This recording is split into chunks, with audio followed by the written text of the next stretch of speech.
great. And Simon has worked in education for 15 years, and for the last 5, he's led the design, development and delivery of a range of MBA, workplace and entrepreneurship programs at Aston University, in which time he's developed the use of coaching to enhance experiences of teamwork on the programs, and launched a suite of programs in which the student teams launch and run their own companies and receive coaching in the place of learning. So thank you very much for joining us, Simon, and very excited to hear your talk. Thank you very much. Good morning or good afternoon, everyone, or maybe even good evening. I guess it depends where in the world you are. Thank you for taking the time to listen to my presentation. As the introduction suggested, my current role, actually it's a bit confusing, my current role is I'm a Director of Innovation and Enterprise Education at Aston University. I'm actually between roles. I'm starting a new role relatively soon. In my new role, I'm going to head up a new business school at somewhere called the University College, Birmingham. So you might see some different titles, but I've got about a month left on my current position. So the topic that I want to talk to you today is about virtual team coaching. It's a topic that I'm quite passionate about, and it's something that I've been working on probably for the last 4 or 5 years. My experience is, if I go back a long way, I qualified as an accountant after graduating university, and I worked in the accountancy industry with KPMG for many years. And then I moved into school education. I then started teaching a number of professional accountancy courses, and through that somehow I ended up working in higher education. And I've been in higher education now for the last 9 or 10 years. So I started off teaching finance and accountancy, and then I took on the role of an associate dean, and I've been associate dean for 6 years. Latterly, my role has been to work with what I would call our non-traditional programs, and these are all of our experiential learning, online courses. We've got a range of vocational programs where students do apprenticeships, and that means that they're working alongside doing their degree, and also these entrepreneurship degrees. And the key to those was to create a different type of experience. If you've been through the education system, if you've been through university or you're at university now, you'll know that the traditional method is very heavily leaning towards lectures and exams. And I'm quite keen to develop other avenues. That doesn't mean that I don't like using lectures. It's just that I think that there's a world of different educational experiences out there, and we should try and develop these to encourage a wider range of students as possible into university. I'm also really passionate, this is really vague, so apologies, but I'm passionate about students being able to do stuff. Business is about being able to do stuff. It's not just about learning frameworks, models, theories, and reading widely. You've got to be able to apply it. Now, I guess that's true of all degrees, but I've seen a number of students go out after graduation. They've been very good students, and they've struggled to find their place in the world of work because they don't like doing it, unfortunately. And I think there's an opportunity here to grow student skills while they're at university to allow them to experience the world of work so that they can make better informed decisions. And also so that students can go with an advanced CV and say to the employers, look at the things that I can do, not just look at the things I know, look what I can do, look at my skills and competencies. So I'm really keen to develop those aspects of the student learning journey. There is a bit of a collision occasionally with academia and employability, and I appreciate that. I guess a lot depends on what your intentions are, what, as a university scholar or academic, what you think you want to get out of your career, and also what skills you think students should be learning. And I appreciate that a lot of students will go on into academia, but some of them obviously may go on to other things, such as going straight into work. And it's those students that I typically work with. What I'm going to do is introduce something that I've been passionate about for the last 5 years, and that's teamwork. I'm going to explain why in a moment, but I'm looking at not just being able to work in a team, but also being able to take control of your own teamwork and understanding how to get the best out of the teams you work with. And I'm going to introduce what I think is quite an important changing current trend, and that's the change in organizational dynamics and the increase in team working. I'm going to bore you with a bit of research. I'm going to show you what the current research focuses on, and then I'm going to introduce some research that I've been doing on how successful a recent project has been doing virtual teamwork with a number of different global university partners, and how we've used coaching to support students. And then I want to talk about what the future looks like in my view, and open it up to some discussion. Now, I don't want this just to be me talking at you, so please don't feel you have to save your questions till the end. I'd rather have discussions as we're moving on. And if you want to post something in a chat panel, then please, by all means, just put it in the chat panel and I'll keep my eye on it. And if I see any questions come in, we'll answer them as and when they come in. And I encourage you, please challenge me. If you think I'm talking rubbish, if you think there's anything that I've said that you disagree with, please feel free to voice your opinions. One thing we do with our team coaching is we encourage constructive challenge. So I'm not presenting any of this, me saying this is the right way to do things. I'm presenting you my experiences and what I think has worked. And please feel free to challenge as much as you want. So don't wait to the end. Fire all your questions, your observations into the chat panel, and I'll try and address them as we go through the presentation. Okay. So this first slide, this is taken from some research done by Deloitte. And Deloitte for a number of years have been doing something called the high impact organization design research. So they've got a fairly significant customer base. They've got access to a large number of organizations, and they're able to try and understand the dynamics of organizational design. And also they've been able to research what they consider to be organizations at different stages of maturity.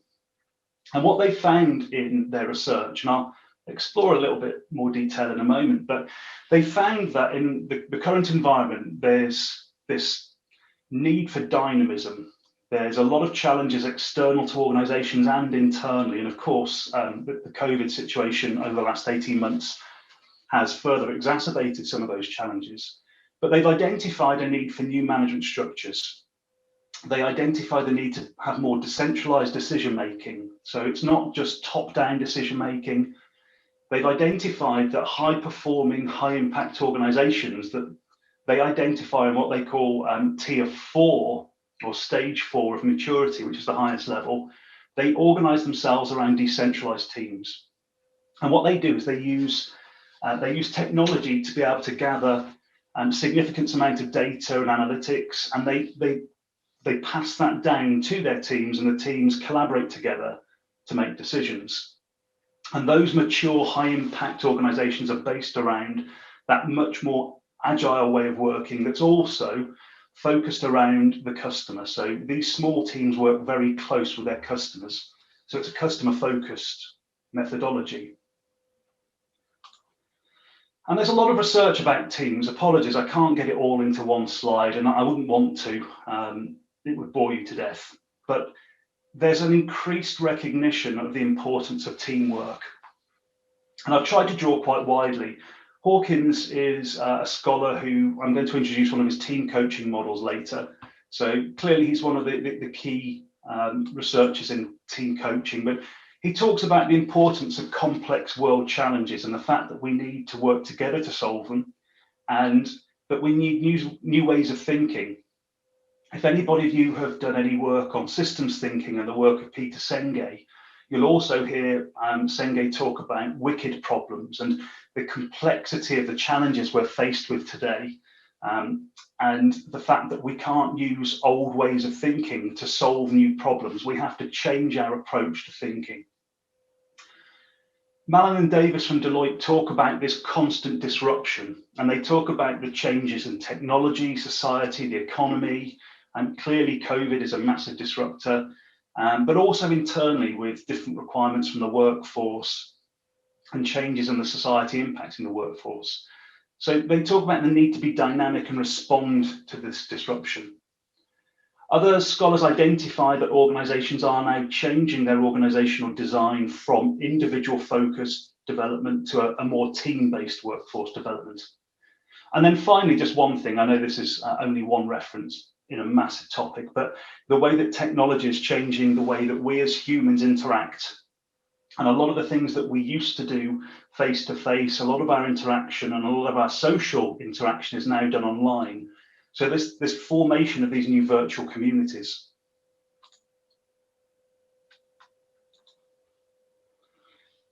Mallon and Davis from Deloitte concluded that teams are how work gets done. So this is the cornerstone of my argument, that teamwork in high performance, mature organizations that existed and have gone through transformation to the point where they are agile and adaptable, they organize around teams. So obviously that's probably the key aspect of my argument. And later on what I'll do is I'll explore what the implication is for education. Okay. I don't know if anybody's familiar with the team's research. Could I see if we can get some interaction? There are two pictures on there. One is a model from Tuckman, team forming, norming, storing and performing. And the one on the bottom right, the funnel, that's Lencioni's dysfunctions of team. Could I just get some indication in the chat panel? Have you heard of these? Just quick yes or no would be useful, so I know whether I can just gloss over it.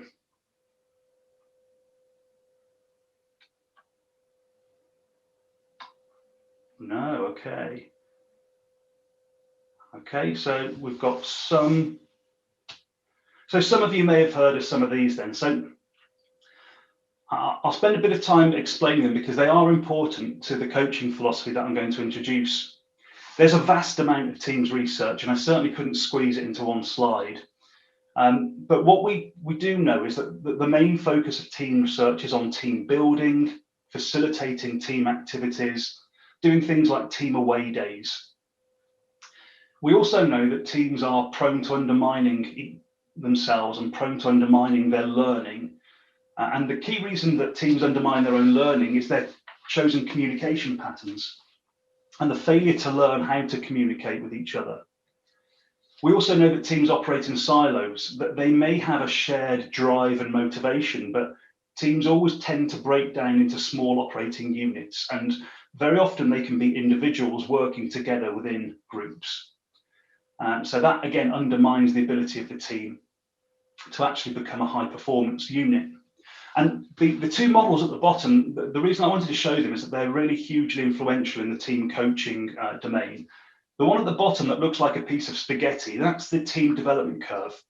So Tuckman developed this module of teams forming, then they dip as they start to storm, which is where they challenge each other, enter into conflict for the first time. They then start norming, and then they get to a high performance team. That exact same curve was mimicked by some scholars called Katzenbach and Smith in a book called The Wisdom of Teams. But they use the forms the terms work group, a pseudo team, a potential team, a real team, and a high performance team. The really interesting takeaway for you from this is that that bit at the bottom, that dip where teams are storming, where they're what we call a pseudo team, is that you can get stuck in that forever. If you can't get through initial conflict and challenge where different people are jockeying for position and certain people are trying to impose their dominance on the group and impose their ways of doing things, if you can't get through that, you'll never start going on the upwards curve. So you can get stuck there forever. If you can get through that and you can effectively work through the stages, then pretty much all teams can get to a stage of relatively high performance. We can't all be as good as each other, but we can all improve and move towards high performance. And Lencioni, this is my favorite model of any, so I had to introduce it. But Lencioni says that teams fail to achieve their goals for the following reasons. One, there's a lack of trust between the teams and the team members. Two, and this is the best one, there's a fear of conflict. We don't engage in conflict because we're afraid of dealing with it and managing it. And again, just a quick show of hands, a quick yes or no in the chat panel. Can you think of a time you've been in a team where you perhaps disagreed with somebody, you really wanted to challenge the status quo, but you didn't want to disrupt anything?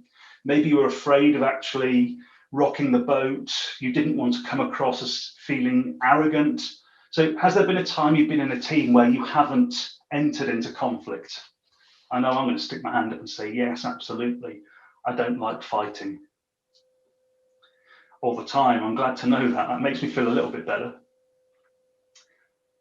Now, importantly, if you don't engage in that conflict, you'll never start moving up the curve. You have to be able to, as a team, identify your differences and work through them constructively. But teams naturally avoid conflict. And what we tend to get is groupthink. We get nodding dogs. In fact, what we do is we call our entrepreneurs, our team entrepreneurs, that I'll explain later, we call them penguins because they tend to just huddle and nod and agree with everything you say. So we call them penguins, and that's not good for teamwork. You have to be able to say, no, actually, I've got a different perspective. Have you thought about doing it this way? Teams also lack commitment to a shared goal. We typically have similar desires, but actually what we want is our own personal achievement. And that doesn't work in a team. You've got to be committed to the success of the team. There's also a lack of accountability and holding each other accountable for your agreed actions. And there's what we call an inattention to results. So these are the reasons that teams fail. And what I wanted to do is use those models to show you how team coaching can actually support that in a team environment. So the team coaching research, first of all, there's very little of it. We're going to see that in a moment. There's not an awful lot on team coaching. So initially, we look at the coaching research, and this is generally focused on the sports domain. And there's been this explosion of coaching literature in business, but the coaching literature tends to focus specifically on the development of individuals. And bizarrely, even though the idea is you develop high-performance leaders who go back and lead teams and make those teams high-performing teams, there's very little, in fact, there's virtually no evidence that coaching individual leaders has an impact on the organizational teams that they then go on and lead. So there's this huge divide. We know that coaching is effective for developing individual traits, but we don't know if it has an impact on the organization. And there's this interesting stat, a little bit old, but a number of years ago, Grant did some research on coaching literature, and out of 518 projects, research, studies, and articles, there were only 6 mentions of teams. Of team coaching. Only 70 of those papers actually referred to teams in any way, shape, or form. So there's a complete abyss, a complete absence of focus on teamwork. And in the context that we've just talked about, that's interesting. Teamwork is increasingly being seen as one of the key functions of an organization that can survive in the world that we live in. And I've got no doubt that COVID will add further pressure to companies to need to be able to adapt, to take on increasing flexibility and dynamism to meet customers' changing needs. So teamwork is going to become more and more important. So what do we know about team coaching? I chose this picture because it's probably the most famous team of all time. It's the dream team. It's the American basketball team that have dominated the Olympics. But it's not simple just to get lots of individual players together and expect them to win all the time. You've got the late, great Kobe Bryant there, sat next to LeBron James. I think you've got Dwight Howard in there, Dwayne Wade's in there. You've got some of the best basketball players of all time. And the expectation is that they'll perform together as a team, but it doesn't always work like that. You can't just get great individuals and turn them into great teams. And in fact, there's a wonderful quote that I read in the literature that basically said, it doesn't matter what you do, but teams will find a way to undermine themselves. however good the people are, teams always find a way to disrupt their flow, to disrupt the development of team relations. So all great groups of individuals need a great coach. And the benefits of team coaching, again, there's some evidence from the sports world, and there's now a growing body of evidence from education and organisation and business, but there's very little focus on this at all. But the benefits seem to be quite clear. Teams that receive coaching are better at innovating. It supports the development of their team effort, their skill base. It makes them more effective. Coaching helps to improve the team's commitment to goals, to shared goals. It improves critical reflection and learning. Team coaching has proven to reduce this concept of siloism and individuals and small cliques breaking off. And it improves collaboration and communication, which I said a moment ago was fundamental because the communication can undermine the team's development. It's interesting, somebody called Wageman, who I'm going to introduce in a moment, did some research and was one of the first people to develop a model of team coaching. But they basically identified in an extensive project that the outstanding teams that they researched all received significantly more coaching than the teams that didn't do as well. Now, we don't know whether those outstanding teams would have done as well without the coaching, but it's an interesting relationship. We also know from research that the bottom end of the scale, low cohesion teams, benefit significantly from coaching as well. And this is where my interest is peaked. How do we use this in an educational context? I was really interested listening to Alicia's talk earlier, and she was talking about a number of topics that are really important to me. First of all is interdisciplinary subjects, and actually that might have been Richard talking. So what I try to do in all of the subjects that I lead is try and move away from the topic-based curriculum.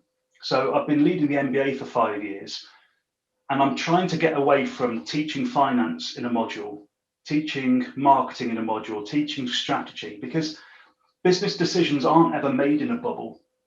Every marketing decision has a financial impact, and every strategic decision can have leadership consequences, marketing consequences, human resources consequences. So you don't just make a finance decision, you don't just make a marketing decision. So we've tried to make our MBA much more holistic. So the assessment on our MBA, students are given a live consulting challenge from a business, and they have to draw on all of their knowledge from across marketing, finance, strategy. But it's difficult doing that. Okay, we have tutors that are specialists in finance or specialists in marketing, so it's difficult actually achieving that. We've also tried to make all of our modules and all of our programs experiential and active based, so students are immersed in real challenges or simulations. And we understand the importance of teams, so we put them in teams. And here I've got another question for you. Now, I know we haven't got that many people in the room and maybe you need a bit of warming up, but this is one that I'm really passionate about, that I've seen in higher education. How many of you have been to university and you were asked to do a group project? So just give me a quick yes or no for that. Were you asked to do a group project at university? While you're answering, I'm going to have a slurp of water.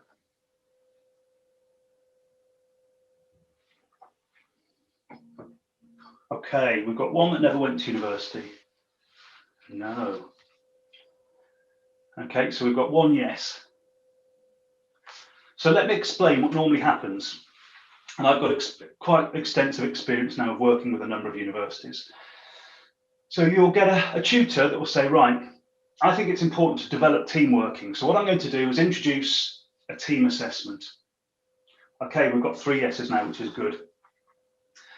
And for those of you that did your group work, were you just simply told you've got to do a group project, get on with it? Or were you actually supported in understanding how to develop as a team? Did you get any instruction about how to work as a team? Or was it just go off and write a group report or do a group presentation? Okay.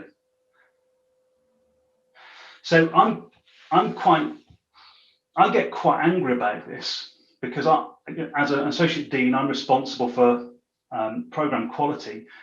So I'll speak to the tutors and say, you've argued that you need a team assessment because students need team working skills. So why aren't you giving them any guidance about how to work as a team? And they have no response. And I've spoken to one tutor at length who actually admitted that the only reason they did team projects was to reduce the assessment and to reduce the marking work. So I don't understand why we feel that there's an importance of developing team working and project work at university, but we wouldn't then support the students to understand how to do that really important aspect. Interesting comment. Imogen says she knows of other students who had a group project and there was little to no support and instruction many years ago, but that I think, touch wood, that I think is fairly common across all of higher education. And the reason being is if you're a marketing expert or a strategy expert, you may not necessarily be an expert in team development. But inevitably what happens is you get to the end, and again, if you've got stories about this, please let me know because I've got dozens of them. 2 days before the assessment's due, you get a student come to you and say, sir, Mr. Finley, I've done all the work here. 2 of us have done all the work, and there's these other guys who've done absolutely nothing, and they're going to get a mark for this, and we're not happy about it. We call it free riding where I'm from. And our response is, well, you could write a formal complaint. We have something called a red card system, yellow and red card system, where students can give each other a red and yellow card, but they're terrified of it because the other students will know who did that. So they don't want to get into trouble with the other students. So I'm glad I'm not alone. Thank you for supporting me with that, Imogen and Megan. So we try and build in systems to make it fair, but in my experience, we don't build in systems to actually support students in getting better at working at teams.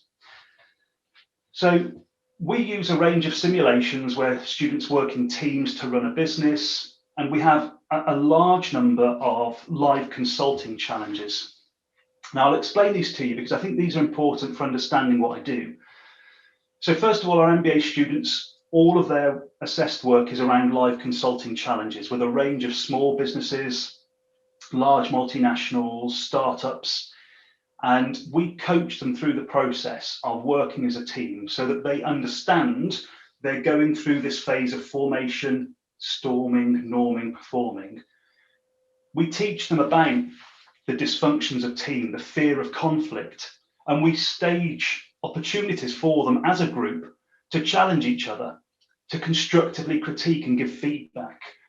We create the environment where they feel comfortable being open and honest with each other. We've also got courses where our entrepreneurship students, they set up and run their own company. So when they join us, we put them in teams and they run a live business for the duration of the program. And we don't teach them. We don't give them any lecturing. We don't run specific workshops for them. In fact, there's no curriculum. What we do is we coach them, and they will come to us as coaches and say, look, we've got these problems at the moment. We want to set up a limited company, but we don't know how to do it. Or we want to launch a social media platform, but we don't know how to do it. We need to set up an accounting system, but we don't know how to do it. And as coaches, we support them as a team to work out how they can learn about it. We can introduce them to scholars. We can introduce them to websites, or we can just say, look, there's some really good books here. Why don't you as a team go and do some research, come back, share what you've learned, and we'll decide what next steps we're going to take. We also do something called the Aston Business Clinic, where we get students who volunteer from across the university to do some live consulting work with external businesses. And they come together and we give them a month's intense team coaching. Once we've done the team coaching, they're then able as a team to go on and do the live consulting with an external partner. And then the final thing we did was when COVID struck, we thought, okay, so we're taking away an international development opportunity from our students. We would normally take the MBA students and the entrepreneurship students overseas to meet with other universities. So what we did is we set up something called the Global Business Challenge. We worked with, I think it was 10 different universities from around the world. And we've now worked through 200 students on this. But basically, we get students from all of these 10 universities. We put them into multi-university teams. So typically, you'll have students from the UK, Germany, the Netherlands, Switzerland, Ecuador, and the United States. And they're all together in mixed teams. And they have to respond to a live consulting challenge from a business from around the world. So they have to work through time zone differences, communication barriers because they speak different languages, cultural differences. We make them learn about each other and what their courses are like and how they study at university. So they get immersed in working with a team, but also learning how to understand the differences and then use that to their advantage. So we've got a range of these programs, but all of them, the students receive regular weekly coaching. And I've just given you a couple of examples of why we think it's beneficial in an education context. But I can say anecdotally that it's massively improved the students' experience of teamwork. And the ultimate goal, the sort of panacea, is that once they've been through this process, they can then lead teams themselves. And the idea is we take a step back as coaches. We talk about working at the center of the circle. And the idea is that every week we take a step back from coaching sessions to the point where the students take over the coaching sessions themselves and they lead their own coaching, their own reflection, their own feedback sessions. And I've seen it work now for over 300 students and probably, that's got to be about 25, 30 student groups. So I know it's anecdotal, but I've seen it work and I've seen the power of it. Now, of course, I'm going to praise it, but before we get too excited, we need to recognize the fact that there are limitations. So from the research perspective, it is a theoretical abyss. There are a couple of models of team coaching, but none of them are empirical. They're all still pre-theory, they've not been tested. There's no practical guidance really on how to conduct coaching sessions in a team environment. There's very little guidance on what you do as a coach in those sessions. There's very little understanding of what skills you need to be a good coach. There's no research at all on people's experiences of the coaching that they've received. There's no research in real organizational settings. And Jones and Andrews, who worked on some stuff on coaching and education from Reading University, really critical of the fact that it's becoming more fashionable, but actually there's no research whatsoever that looks at the impact of coaching on learning outcomes. So there's a complete dearth of research. So what I've done for you, I don't want to get bogged down in this because it's quite complicated, but I've summarized all of the coaching models that exist, all of the team coaching models. And in summary, the really simple version of this is that there's a conclusion. Now, wait for it, this is going to blow your minds. That team coaching is focused around three key points: the beginning, the middle, and the end. Yeah, I read over 50 different studies to conclude that. But pretty much they all focus around these three key phases: the beginning, which is the induction, the creation of the team. This is where you do your skills mapping, your psychometric testing, you understand the organizational context, what technology is available, you try and set some initial objectives from the coaching process. You then go through to the actual doing stuff where you're doing your tasks.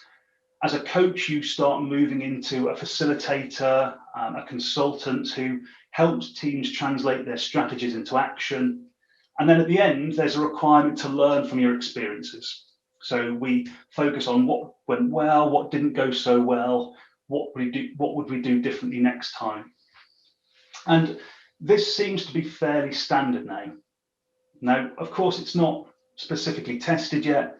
There's no real research behind this, but these are the widely agreed phases of team development and how coaches respond to those team development stages. And I'm going to come back to that later because it is quite important. So my research, I focused on this global business challenge. So working with all these global students from around the world, who for the last 12 months have been engaged in this global project challenge. I did a survey of their experiences, and I did a focus group with 5 of the coaches. So I drew from over 200 participants, but at the moment I've actually only got 30 survey responses. I think it's probably a little bit too long, so I'm hoping that I can change it, make it a little bit shorter and get a bit better data out of it. But you'll see in a moment, I've got an approach mapped out as to how I conclude this. It's a qualitative study.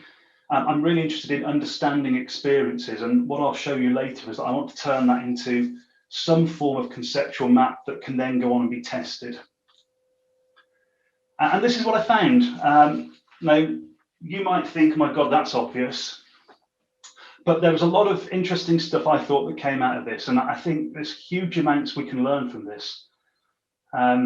And I think that ultimately what I'm going to tell you is that the virtual world adds an extra dimension to the coaching experience, and we can get a lot out of this, not just in education, but organisationally as well. So the main challenges were that there was a perceived loss of community feel. There's a lack of those corridor conversations. There's a lack of informal aspect of working face to face. People lamented the loss of the social side of things, going to get a coffee or going to get lunch or going for drinks. But there was also the demoralizing aspect when people turned their cameras off. So there was this feel that to do the coaching effectively, you had to see each other. And there was this phenomenon that when one person turned their camera off, somebody else did, and then someone else did. And it was like a bit of a ripple effect that more and more people turned their cameras off, and that destroyed the coaching environment. There's also the distraction of doing the coaching from your home or your office. You can't see my office, but there's books everywhere. My phone's here. I've got stuff that I can look at. My Alexa's staring at me. So there's all these distractions that you get from the environment that you're in. And there's also this view that people were logging on, but actually they're doing what you guys are doing. You're all sat there and you're reading, you're typing emails, you're probably watching the football or the basketball or last night's highlights. And even if that isn't true, there's a fear that that's what everyone's doing, that we're disengaged. So Bridget implemented a no camera coaching on my team. Yeah. Now that's interesting. Do you know what, as well, we've tried this, getting everybody to go out and go for a walk, and it was really interesting. That created a totally new dimension. The only problem with that is that we were looking at each other's noses when we did it. So we had our cameras on and everyone was holding their phone here. So you've got this wonderful shot up everyone's nose. But actually, it did help. A lot of the students that got very lethargic and very tired, as soon as they went outdoors, you could see they sprang to life. And they were walking, or they'd go out to their local park, and it totally changed the focus. And I agree with you that changing of the environment is really useful, just to spark the brain, just to get over that fatigue or tiredness. But interestingly, you've got a no camera policy. I've never tried it, but that's certainly something that I think I need to try in the future, because I've always found it very difficult working without cameras. The impact on coaching, there was a general feeling that we lost some tools. One of the most important tools as a coach is silence. So you leave a question hanging. And the idea is you don't rush people to respond. You want people to think about it, to reflect on it. And if you want to go deep, if you really want to get people to reflect deeply on their feelings, their, the cultural reasons why they would do something, the habitual reasons, you've got to go deep. And so you have to set up this environment where it's okay just to sit in silence while people think. And then when you're ready, you can respond. There was a feeling that online you can't do that as well, and that everything was sped up. everything was a little bit more rushed. I will come back to the comments, by the way, because there's some good ones coming in. There was also a feeling that we're not reflecting as much. So if you're like me, when you do coaching, I've always got one of these, and I'm always writing reflections and observations about, what can I see? Oh, there's an interesting dynamic between Jeff and Sylvia. I might just, try and understand what's happened there. Or the team look incredibly flat. How can we get them to, engage a little bit in a moment? So I'm always trying to think of ways, that things that I can write in my notes, things that I can go back to before I do my next coaching session. So I know that last week there was a bit of an argument. I want to see how that's developed this week. And that's been lost in the virtual world. And there are a number of reasons. Firstly, if I'm doing this, I'm not looking at the camera and you can't see what I'm doing. So there's this feeling that the person is playing with their mobile phone. So the power of writing in a book has been lost. And I also use it to very often just signal to the rest of the coachees, time for some quiet reflection. So I'm writing, and it's a cue for them to pick up their notepads and start doing some reflection themselves. And there's a feeling that that's been lost. The biggest one, though, was the fact that technology was seen as a bit of a distractor. So there were a couple of really good examples that came out. So somebody was saying that the students were proposing new technologies. Let's try using the app Slack or WhatsApp to communicate, or Trello or Microsoft Teams. And they were throwing different technologies as a solution. And what they weren't doing is addressing the underlying problem, which is they're failing to communicate properly. And there was an underlying reason for that. So technology was seen as some sort of savior. On the flip side, we saw huge success using technology to create a full learning environment. So you had the students that would basically design their own learning environment. They'd play with different technological tools, they'd experiment with them. And then as coach, we'd say, right, you've had a week to play with these, which ones are you using? And they created this really interactive, collaborative environment where they were using interactive whiteboards, they were using file sharing, document collaboration. And they almost designed their own set of technological tools to create their own learning environment that suited them. And that was seen to be really powerful. But they were also developing their own rules and customs. So they were designing how they use these technologies, how they facilitated coaching sessions. So actually it was considered to be really interesting the way that we were experimenting in ways we never did when we were face to face. So the emergent practices really are that the learning process online was much more organic. By giving students the time and space to decide how they were going to work together and what tools they used, they started creating their own systems, their own environments, their own cultures. And that goes back to what Alicia was saying about this user-designed process. All of our teams had a different experience because they designed it themselves, and they were hopefully creating systems that worked for themselves. There was also this interesting concept that the students felt there was a bigger focus on understanding their team process, and that they better understood their role in the team whilst they were online. Whereas when we were in the classroom and when we were in physical spaces, that there was a sense that maybe was bypassed. So there was this feeling that they were able to see the stages of team development better online. And I don't know, but my honest guess for that is that they're able to take a step back and look at what's in front of them on screen. They also found that it was easy to share learning on screen. So I think they were sharing their learning more than they were in a physical classroom setting. Operationally, the most fundamentally important thing was you need to have an incredibly effective induction where you set up the coaching experience. So you create the expectations of what's happening. You get the team to understand what coaching looks like and what the process will be. And if you can do that induction effectively, and as I said earlier, that beginning phase is really important. If you can do that, then very quickly the students were able to take over and manage their own learning. Okay, now I appreciate I'm probably running out of time. So these are some questions that I think we need to answer. I think the top two are the most important ones. Are the methods future fit? Because we're coming into a period of rapid change, and the technologies of today aren't the technologies of tomorrow. So we tend to be a few years behind in the design of these. So we need to think about the design of the technological solutions and whether the sector's really ready for disruption yet.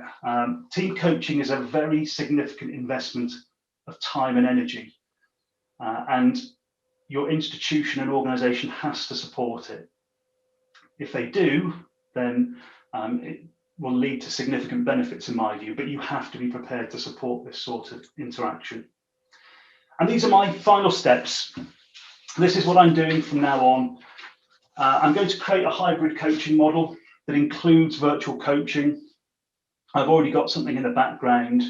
I'm going to do some workshops on it with some professionals, and then I'm going to look for case studies where we can trial this hybrid virtual coaching method before we finalise a new hybrid coaching system that should work educationally and organisationally as well. So if anybody's interested in learning more about that, then obviously please get in touch with me. Okay, so I'm just coming back to a couple of points. Once led a team that was distributed across 3 continents. Yeah, now the huge advantage there is that you don't have to get everybody to travel every time you want to get together to be coached.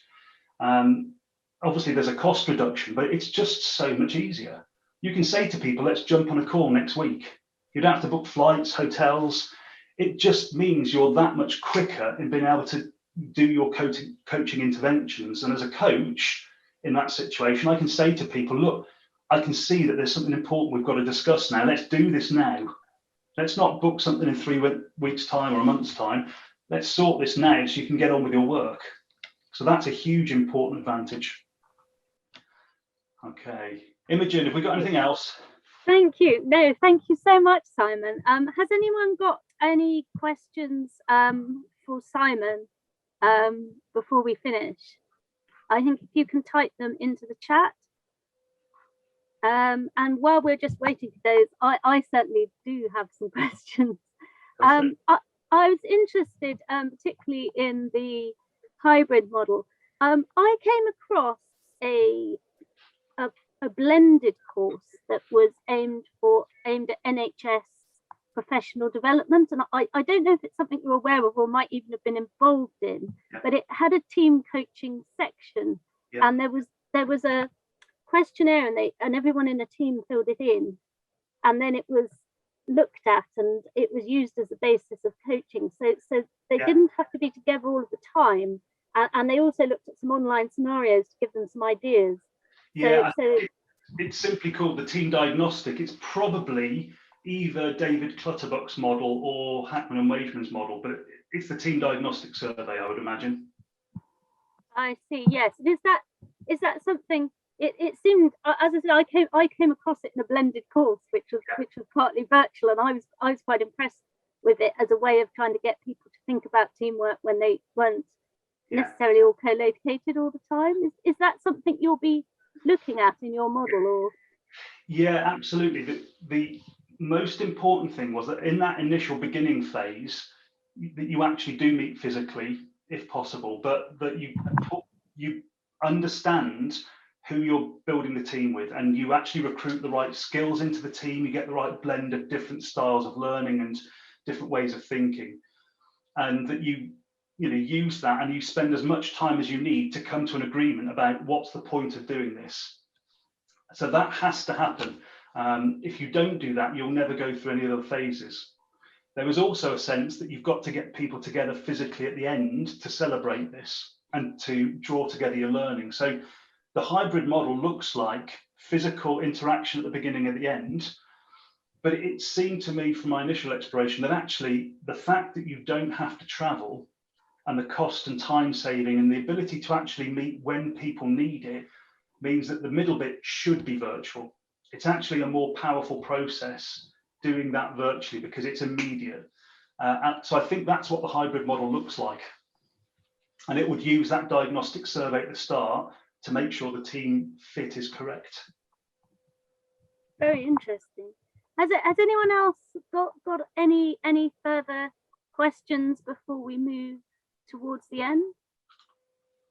If you can put those in chat. I'm not seeing, I'm just checking if I missed anything, but I think I've picked up on most of them. I think yes.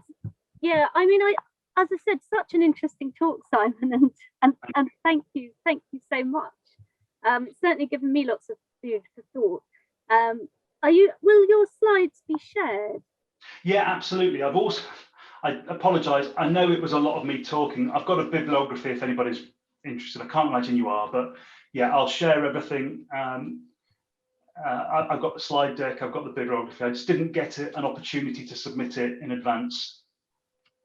No, that's great, because I think I saw lots of links that I'd like to follow up on, and I imagine others might want to as well, and it would be handy to have that reminder. So no problem. That would be great. I suppose my one final question, perhaps from me before we finish. I've been thinking a lot. I have a background in instructional design, and I've been researching how people work across home work and when they're commuting, and how they work on the move, and also thinking about obviously how the pandemic has changed things. And it's interesting as people are starting to move back, because there are a lot of people who are saying, well, suddenly the world is closing and my opportunities are closing, because you know, people who couldn't necessarily travel to places in person were able to join in online, particularly people who might be disabled, or people who had small children and couldn't leave them. But then conversely, the people with small children were also sometimes finding it difficult to join online. So how do you think that might work with you as you develop your model? Interesting. I sped up a bit at the end because I realised that I was running short on time. But one of the key successes that we found was that the virtual coaching was much more inclusive, because you tend to get this dynamic face-to-face where you get the very dominant people who talk the most, that really shape the conversation. And with the virtual environment, you've got a chat panel as well. So people that wanted to take time to think through their response could do that and write it rather than worrying about articulating it verbally, which also helped people who English wasn't their first language. And the other thing that was really successful is using these short breakout groups. So face-to-face, you'd say, well, okay, take half an hour to go and find a quiet space and work in a small team. Here, you can just say, right, go into a breakout room for 5 minutes, talk in pairs or threes and come back. And the quieter people found that much more beneficial. And one thing that the big question I've asked, I didn't articulate it earlier, but I'd actually like to ask the question, what is lost if we stop doing virtual coaching? So get those people that have been through it and go back to face-to-face, and have we lost anything valuable? It would be interesting to see if going back face-to-face actually leads to a poorer experience. My suspicion is that it will, and that we need to take the best of both and fuse them together. But you know, we don't know yet what will be lost when everything goes back to the office, if it does. I think that's a very good point. I think you may well be. I think you may be right. I think there are things that will be lost from each experience if a hybrid model doesn't hopefully bring the best together. You'll definitely lose the agility. If you're working in a big global organization, you'll lose the ability to work on problems in real time at speed. If you're trying to get together physically, that goes. So I think that's a huge driver for multinational organizations. Yeah, I can see that. Well, that's fantastic. Thank you again so much for a fascinating talk. I think as there are no further questions, we can probably draw to a close now. Great. Thank you very much. Thank you.